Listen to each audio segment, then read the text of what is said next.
Brian Robb, J. King, and Sam Packard present Steel Bottle, Steel Bottle, Boston Celtics, Steel Bottle, Steel Bottle.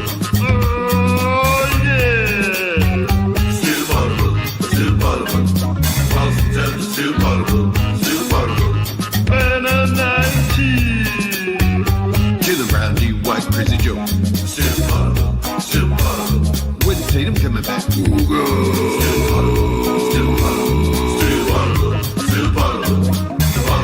Still bottle. Oh yeah! Come on, Mom. Guy wants to win. Don't get the next generation.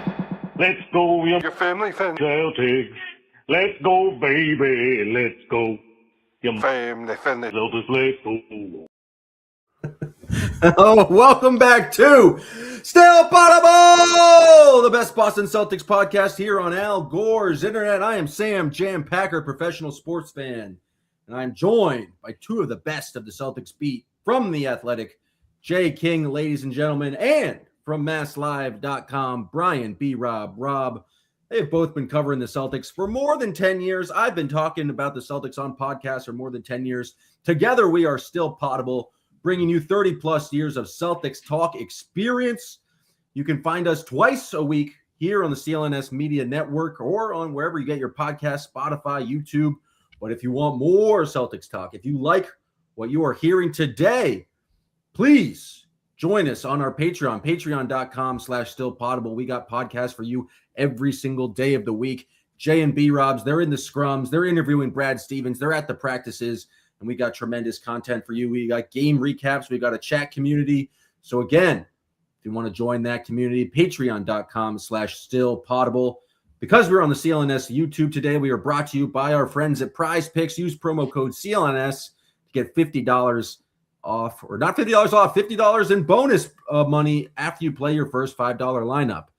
Now, Celtics are coming off two back-to-back wins, solid wins against the hated Miami Heat, and man, do I hate them. And the slightly less hated Toronto Raptors because they're less relevant.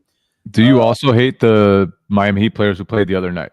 Like, do you just hate them because they're in the jersey? Do you have to have history with them to hate? Like, are you just hating? I have a strong Drew dislike Smith? of Jaime Jaquez for some reason. I don't like Bam because I think he's a failure of a wasted offensive potential. But it's mostly the uniform. It's got to be the uniform at this point. Okay. Yeah, I was just wondering if, like, Gardner, if you were just, like, hating on Gardner the other night. No, because as soon as you become part of the Heat culture hive mind, like, I'm going to hate you no matter what. As soon as you buy in to whatever nonsense they're Pat Riley's selling over there, it's not good. And now, I mean, we can talk about a lot of things that happened over this last weekend. I mean, Jalen Brown had, his sixth 30-point game in his last as many games. Derek White's exploding on offense. Sam Hauser comes in and hit 5 threes. Then you have in Toronto, you have the return of Luka Garza to the lineup to give you 10 and 9. How good was Luka Garza? He came in and just grabbed every single offensive rebound. Like, literally every single one. It was unbelievable. I mean, that could have been the lead, but I think the story has to be the 19-year-old kid from Spain, Hugo, who just came in against Toronto, and especially in the second half, just had an imprint on this game. It wasn't the most impressive box score performance, but I think in the fourth quarter there was 6 straight possessions where it was like Hugo block, Hugo forces a steal, Hugo gets out in transition, Hugo creates another steal, then Hugo has that awesome dunk off of it, and he just came in with a lot of energy in a game where Jaylen Brown did not play, Jordan Walsh did not play in the second half, where they needed some sort of boost off the bench, and people forget he's only 19. I mean, Jay, how surprised are we at this point? And how could you forget he's only 19 when he has that dunk and then there's a timeout and he goes up and shoulder bumps Josh Minott and then he's on the bench literally giggling. He was as happy as I've ever seen an NBA player, just beaming. It was just childlike. It really was. And that's because he basically is a child. He's 19 years old, and still he's able to have the physicality to play center against Miami, to play center against Bam Adebayo, and then come out on the next night, back to back. They're down Jaylen Brown. They're playing against a gritty Raptors team, and he just brought the energy again. The guy never fails to bring energy. Like, has there been one night this whole season when you were like, Hugo doesn't have it tonight? Hugo didn't bring it. Hugo's just out there. He's got flat effort tonight. That hasn't happened once. He's just out there just running around like crazy. And it's really impressive to me because he's able to run around like a crazy man, but he's also really smart and instinctual. He knows when to cut. He can guard like he's guarded Jalen Brunson. He's guarded big men. He's guarded all sorts of players, and he's just really smart about it. He'll foul sometimes unnecessarily, but other than that, he's just been. And every once in a while, when he'll Euro step right into a defender's arms. Other than that, like, he really, really knows what he's doing out there. And the combination of that and his manic energy is rare, and it makes it far more rare that it's in a teenager. Yeah, and now we're seeing. I mean, we've been seeing small doses of it all year, but these last two games, like the minutes are finally getting up there, and we're seeing what he gets when he gets comfortable out there. Whether it was the Heat game where he played the last 18 minutes of that game, and I don't know, like, I feel like he was the only guy bringing energy in that game. Like, they desperately need him on the court there, and obviously they made a ton of threes at the start of fourth quarter, but I think his energy propelled them to that point from a defensive standpoint in that game, and obviously on offense too with a career high 14 points. But whether it's that, whether it's his, I don't know, like Packard, he had two layups off like inbounds in the first half of that game too, where the Raptor, crafty, like the Raptors figure like, where the hell is this guy going? So you throw that in with the defense, and it's creating something right now where he's the ultimate 3-and-D guy as a 19-year-old that this team could have ever dreamed about getting at the number 28 spot in the draft. And who knows what it's going to look like a year or two from now, much less later this season, if he keeps, developing at this rate. I wouldn't exactly call it offensive polish, but he's got something there. Like, he's not just an energy player. Like, he, I think, deserves all the credit in the world for his energy and for coming in and being that on the defensive end. But he has a little bit of something on the offensive end, whether it's playmaking. Jay, you mentioned it's the cutting, even just willingness to shoot threes is something that I think you got to account for. It's something the coward Ben Simmons could never develop. But what is he shooting this year from three? It's not 44%. That is crazy. I was about to say it's not crazy, but surely it's not on the one attempt per game, but still, like, it's a decent. And 52.6% from the field. Right. He's just been super efficient, and when you add to that you can throw him on the best player, no matter what type of player that guy is, super valuable rookie. The crazy thing, though, I wrote about him a little bit last night at Mass Live, and he was a plus 37 in that game. So I was like, all right, I got to, like, that's a huge number. I know his net rating was good going in. So now he ranks third in the NBA now in net rating among players that have played, like, legitimate minutes, like over 150 minutes. Do you guys want to guess who are the two guys that are ahead of him? Jokic? No. Shea? A teammate of Shea, but not Shea. Chet? Caruso? The ultimate role. Yep, there it is. Caruso's number one. Is it Nemi? I bet it's Nemi. It's not Nemi. No, Nemi took it. Steven Adams. Right conference. This guy is hurt right now and is a teammate of Jokic. Aaron Gordon. There it is. So, like, Caruso, like, two of the best role guys in the league, period. And then the 19-year-old Hugo Gonzalez, who's played 300 minutes in the season now. So it's not nothing here. He's like, and now in these last two games here, Jay, it's like he's up to, 29 last night, I think 28 Friday night. So it's when good things have been happening all year when he's been on the court, more or less. You have this embarrassment of, wealth on the wing, I guess, behind Jaylen Brown at this point, with everyone kind of playing well. But, like, at what point it's like, all right, Ugo's we know he's going to play every night, but he needs to play, like, let's give him 20 minutes every night. Or is this season about, like, the ups and downs with him and kind of working it through it? it Do they feels have like 20 minutes for both him and like the question. all the guys on the wing? I mean, you could take some from Shireman. You could take some from Minot. You could take some from Sam Hauser at this point. You could take some from, like, there are a lot of different ways you could get him 20. But, like, to me, it feels like they've been intentionally patient with their approach to Hugo. Like they've kind of, I feel like they know that he's very valuable, but they have other guys who can do that. There's no need to, like, just totally throw him into the fire yet.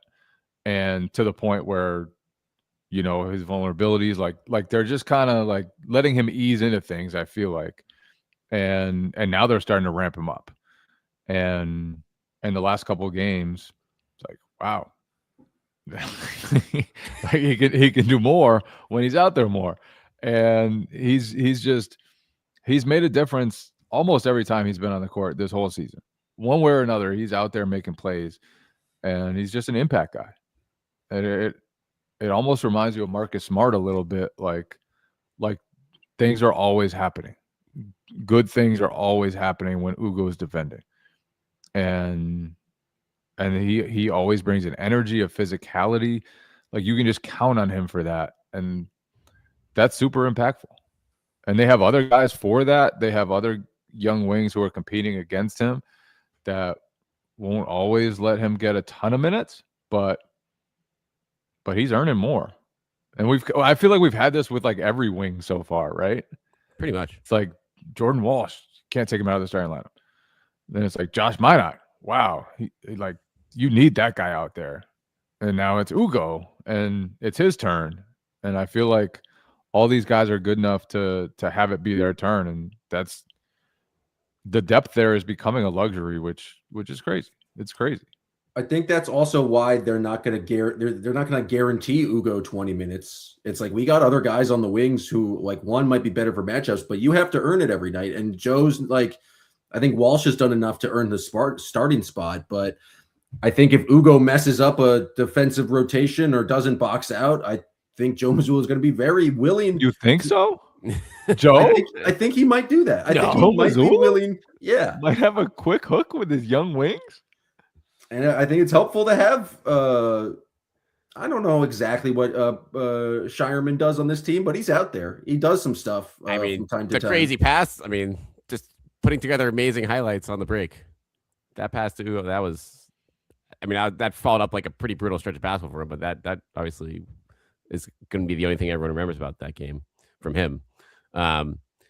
Speaking of rebounding, Hugo's rebounding, I think, is like a sneaky big development. He's I think, up to third in the defensive rebound rate on the team amongst rotation behind Nemi and Jordan Walsh. Like, that's something, like, early in the year, it's like, all right, he's bringing energy, he's hitting a three here and there, but if he's turning into a above average rebounder for his size too on that end of the floor, like, I don't know. This is gonna be my wildest comparison yet. I have some wild comparisons. He rebounds like Terry Rozier sometimes. Sky high jumping, like jumping. Terry would come in and just have these like beautiful rebounds where he would just sky over everybody else and go up with one arm and grab it. And Hugo does the same thing sometimes. Like Hugo just goes in there. He gets up there. He gets it at the peak, and he sort of has that Terry Rozier ability to just like fly up there and get graceful looking rebounds. And he's like, what, 6 inches taller than Terry? In the month of December, it's only been 8 games, but he's averaging 5 boards a game off the bench, which is just an impressive thing. And it's something they especially need when they're going small. And it's just like, this is the perfect thing for this Celtics season. If you think about this as a gap year, if you think about like what the main goals of this season was, I think it was trying to find players you can play around Jason Tatum and Jaylen Brown, who also don't make a lot of money and you can just pay to fit into kind of this salary cap structure. But to say you've hit on Jordan Walsh, Hugo Gonzalez, I think I was a big Minot guy believer. I think there's still a lot of potential there, but I don't know if he's like fully that guy yet. Maybe I was a little hasty to demand an extension for him after the 3rd game of the season. But to hit on 2.5 guys, potentially 3 cheap guys that you can pay, I think is Brad Stevens has got to be joyful to see kind of like the people he's identified. And you got to give a lot of talents to the scouting department. I think just for drafting Hugo, like that's I had no idea who Hugo Gonzalez was before he was drafted by the Celtics in the first round last year. What's crazy about it is like not crazy, but what's most helpful about it is all these guys, they just do all the stuff you need around stars. Like they're going to take the toughest matchups every night. They're going to cut well. They're going to pick up full court. They're going to rebound. They're going to be able to guard either bigs or smalls, depending on what you need. At this point, they're not knocking down spot up shots. We'll see if that continues. I'm not willing to say yet that Jordan Walsh, Josh Minott, and Hugo Gonzalez are all legitimate shooters, though they've looked like it for much of the season. But everything else is like you are building a supporting cast, a new supporting cast, and you needed a lot of it because you lost half your supporting cast over the offseason. So you needed to replenish a lot of different positions. And it was like, voila, here you go. It doesn't look exactly the same as the old supporting cast, but all these guys come in and just do all the grunt work and also have like totally untapped upside right now. Like that person saying, how close could he be to Manu Ginobili, Chapa Hoda, BB in the comment section. I don't know how close he could be to Manu Ginobili. I am the biggest Manu Ginobili guy, maybe who ever lived. But there is a lot to mine there, and he's a 19-year-old only beginning to figure things out. He's big. He can handle it a little bit. He can pass. He knows how to handle himself in the lane. Like, there's a whole other version of Hugo in the future, and for all these guys too. But yeah, the how quickly they've rebuilt the supporting cast is really just crazy. It's crazy. All three, Minott, Walsh, and Hugo right now are all shooting 44.4% from three. That's you sign up for that. It's wild one just in basic numerology, but like those guys, not on great attempts, but it's just impressive stuff. I think like it's also interesting to me just from like a covering of the team perspective. Like obviously we've just spent 15 minutes talking about Hugo, but like that game last night was Peyton Pritchard going the hell off in the third quarter, and it feels like that is no longer a story because that is like accepted of him. And I think I said this at the start, Jaylen Brown has been phenomenal in his last 6 games. I think the only time he didn't score 30 points is when he had a triple-double against the Cavaliers. And Derek White has responded with a couple of 30-point games themselves. Like, I think that's the reason why the Celtics are the third best team in the Eastern Conference, why they have the best record against teams above 500. But at this point, maybe because they're established players in this league, Jay, like it's less of a story. Like it's not as a big deal, but like all three of those guys are having pretty solid seasons and that's the reason why the Celtics are in the position right now. It is these young guys that are helping them do that, but they are nowhere if Jaylen's not being the main guy and the other guys aren't like stepping up and having this level of scoring. Yeah, and Jaylen, like his game against Miami was so sloppy at the beginning. It was like one of his nightmare games against the Heat. Like he might have been seeing Gabe Vincent. He might have been seeing Caleb Martin. And then all of a sudden, everything changed. Caleb family-friendly Martin. Yeah. But yeah, all those guys. And it's you could see it whenever the Celtics had guys down in the past. All those guys were capable of leveling up. And how many times do we see Peyton Pritchard, like when one guy was down, just do more and become one of the leading scorers and just go off. And so we saw it, when in past years, and now he has to do that on a consistent basis. But now Jaylen was out against Toronto. You're on the second leg of a back-to-back, and and he just goes bonkers. And that Toronto team, like, they're not easy to play against as a guard. Like, they got Jamal Shed out there. Their wings are all long, and Peyton was just getting to his spot time after time, and just doing what he's done all season. He had some just crazy shots from the mid range, as he's done a lot this year. But yeah, all those guys, and White especially lately has really come on, and like, I didn't think we'd see him lose confidence at all this season after the way he played toward the end of last year and what he's become. And I think he did for a little while at the start of the season, and he snapped out of that in a big way.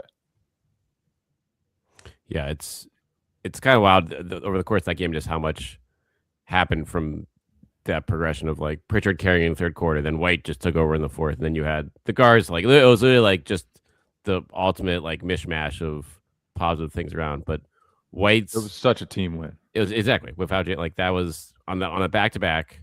Jordan Walsh is sick, didn't give you anything, and it was still they ran away with it, and pretty much everyone brought something to the table that was playing that night, including Garza. And we got to talk about a little bit more about Luka Garza. But before we do want to talk to you guys about our friends from Prize Picks.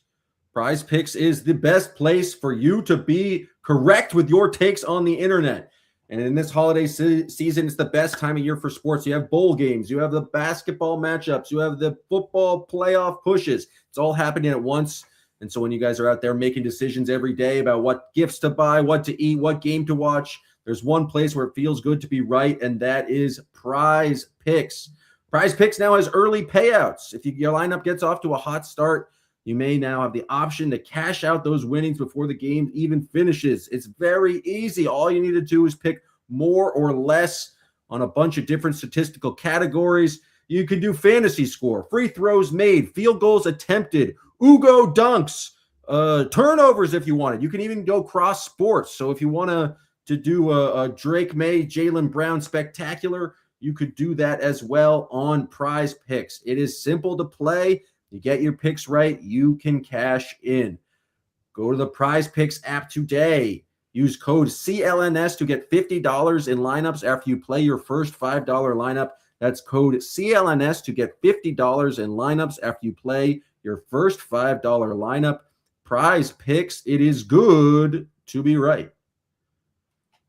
Now, last night, I'm sure everyone's excited about Hugo. Peyton Pritchard scores 19 points in the third quarter, but it was the dramatic return of Luka Garza to the lineup, looking sweatier and pinker in the face than I remember him seeing him earlier in the season.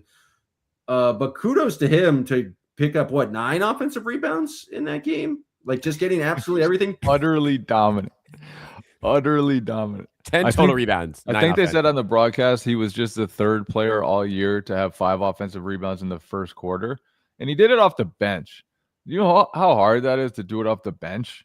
Like, you're only getting a handful of minutes and you just come in and grab every single offensive rebound. And he could have had more. Like, he drew fouls on offensive rebounds a couple of times. He had one where I don't think they gave him one, where like it was just as utterly dominant as you'll see a non-Mitchell Robinson player on the offensive glass, or Steven Adams probably. But still, it was up there in that class. And salute to him, because obviously, you know, he's been waiting his turn and staying ready, and he came in like his entire basketball life depended on whether he grabbed every single offensive rebound.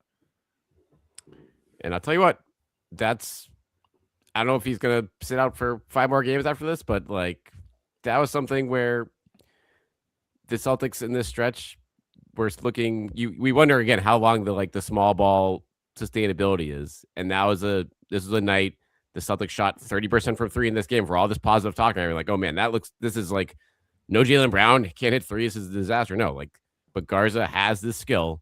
And if he's going to do it to that level, it's like, there are going to be glimpses in the game where it's like, all right, we're flat right now. Just send Garza out there and he's going to just start trucking everyone in the paint. and creating something. So I don't know. And then they played him with Nemi. They right, played yeah, him with double Nemi. bigs. The return to double bigs in the fourth quarter. That was like, well, holy! I can't take Garza off the floor, but Nemi needs to come back in. I mean, those are wild times right now. Wild times. I was not prepared for the Nemi Garza look. That was classic. I do think it's like that's all he really needs to do is like to come in and like play from time to time and give some backup 5 minutes. So Josh Minot's not your backup center. Not like those small ball lineups have been good, but I just don't know how long-term sustainable they are. Is Xavier Tillman just cooked? Like, is he just absolutely cooked as a player at this point? Like his knees are just shot? When he's played, he hasn't looked that bad. Was it the Cavs game? Yeah, like he came in and really helped them against the Cavs. But obviously, like they found the small lineup that actually works really well. You don't want to cut into Nemi's minutes. And Garza, like you have him too. So I don't necessarily think it's that Tillman is cooked as a basketball player. I think they're going to ride these small lineups until they don't work anymore, and maybe they just keep working. And Garza's just next up in Joe's rotation. Yeah, you can see from what Tillman is at this point, I guess, in terms of like this being a learning season with a bunch of these guys. So it's like, yeah, like if you really need him in spots, like he's there to. Whether it's a game where Nemi's out or other situations, I'm sure will come up over the course of the year. But for now, it's like, yeah, we're figuring out, we're getting these young wings minutes. The small ball stuff is working. And then Garza, they obviously believe into something. They gave him 2 guaranteed years. So it's like they see something there. And he obviously, the net numbers all year long have not been great, but he is bringing a tangible skill. And if he does play some more like that with his hair on fire, like he did on Saturday night, then that's a good option to have at the end of the bench, and to see how he keeps working his way in when he does get chances in this lineup. Also felt like Joe just wanted energy. Yeah, like it was a second leg of a back-to-back. I don't think Joe liked the Celtics start, and Luka Garza is going to come in and play really damn run his ass off down the court. He's going to run as fast as he can, and it's not super fast. It's not super fast, but it will be as fast as he can, like the dude chasing after Happy Gilmore. And yeah, did you guys that the one rebound that was most impressive to me is when he smoked the layup. He smoked the layup. We call that an enter. No, this was not an Ennis Cantor. This was far better than an Ennis Cantor because Ennis grabs his own rebound. He smoked the layup, fought for the rebound, lost it. Somebody else got it and missed a layup. And then he like hustled from where he had already hustled to get the next rebound and put it in. It was just beautiful hustle. The guy never stops working. There's a great poll on I assume Dick Lipe on the Celtics on the NBC. Did you guys hear this? The last Celtics reserve to have 9 or more offensive rebounds off the bench. I forget who it was, but the other guy was Paul Silas, right? Right. Silas was like the all-time. I think he had 11. That was like the franchise high. Danny Fortson, they're like an ultimate an elite rebounder. Yes. Only 1 year in Boston during the Pitino era.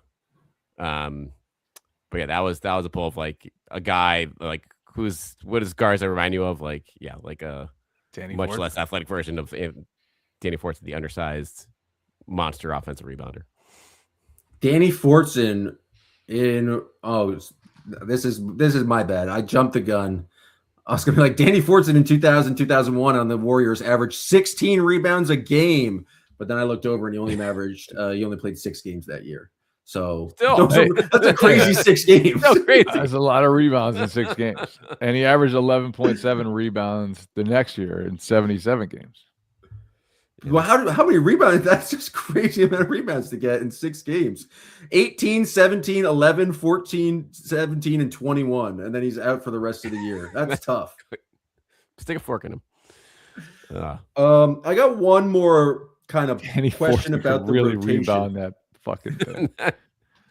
We saw Sam Hauser come in on Friday night and hit 5 threes in was the fourth quarter and completely kind of blow that game out. Like it was a close game, and then Hauser happened.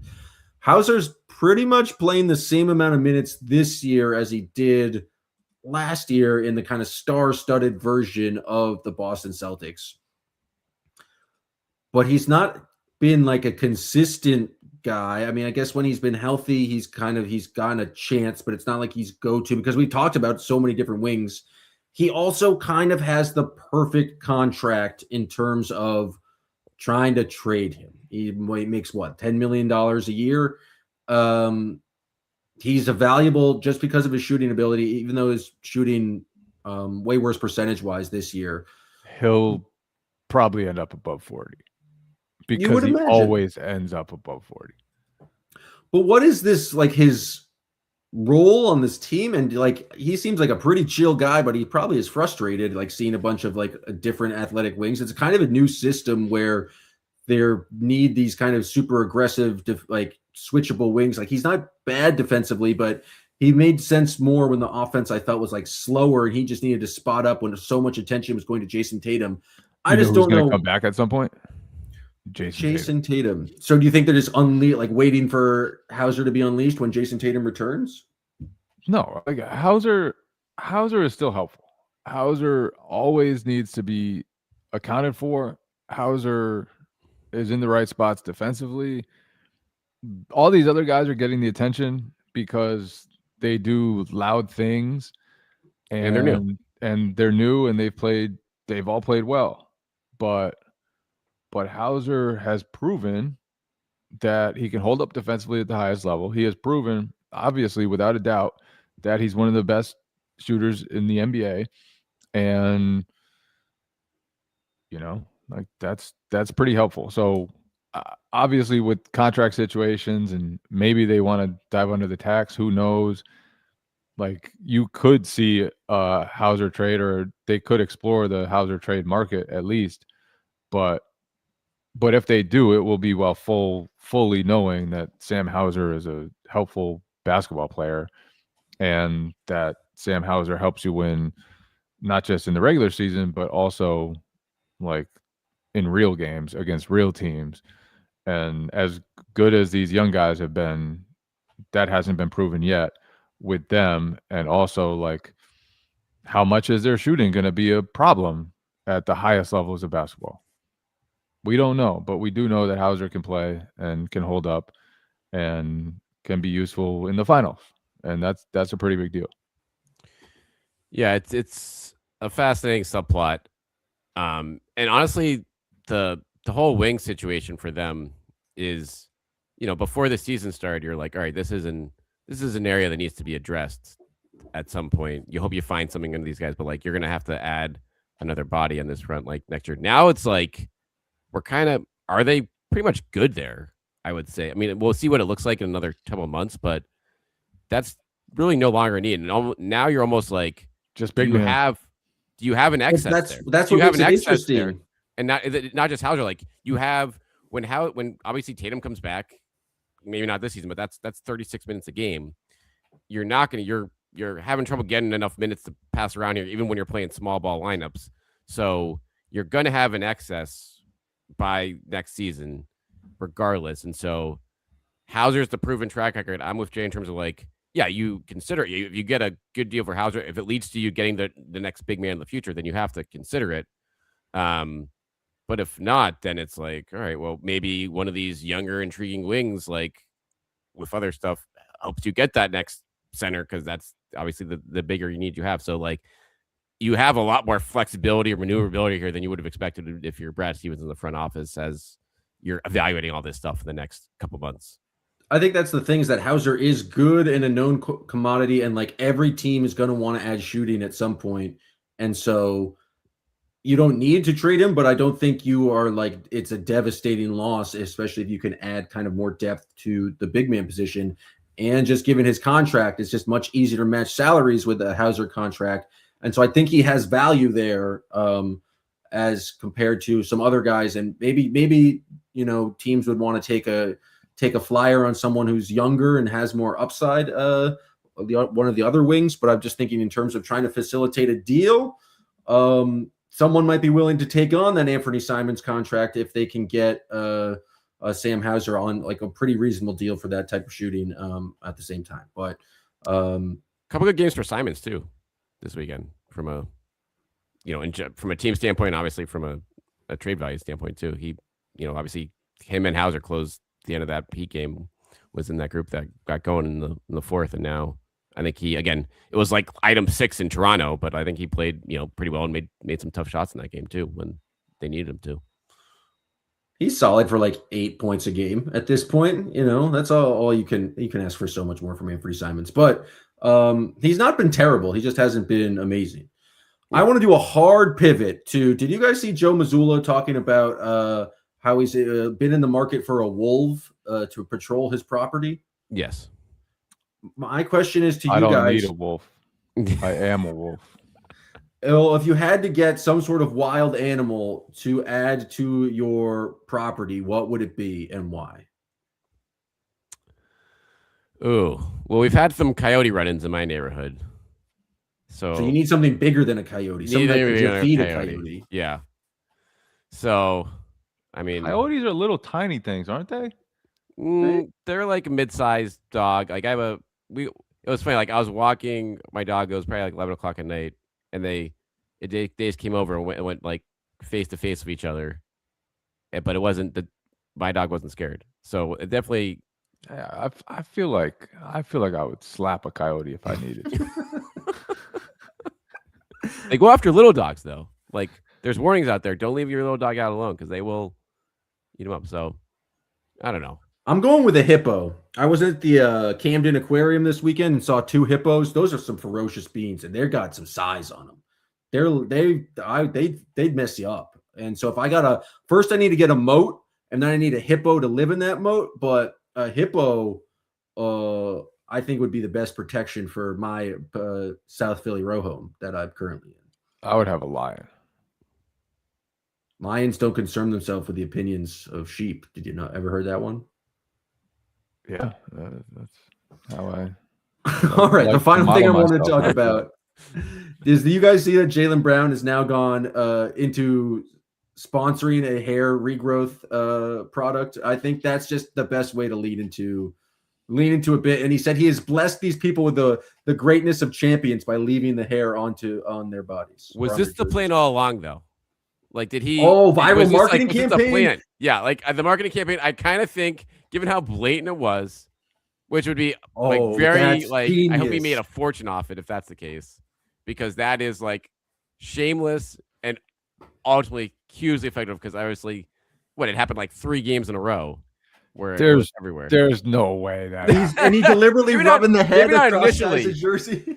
Maybe not initially, but then someone reached out like, all right. If that was just a long con, I'm buying the product today. He's not even really balding at all. He just he's balding, but he's like polish on his hair, and that's next level.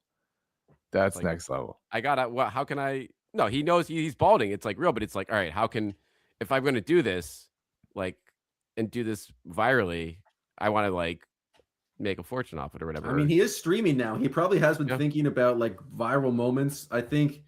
Wow. I'm just going to choose to believe that is what happened. I kind of want to think that's it. Yeah.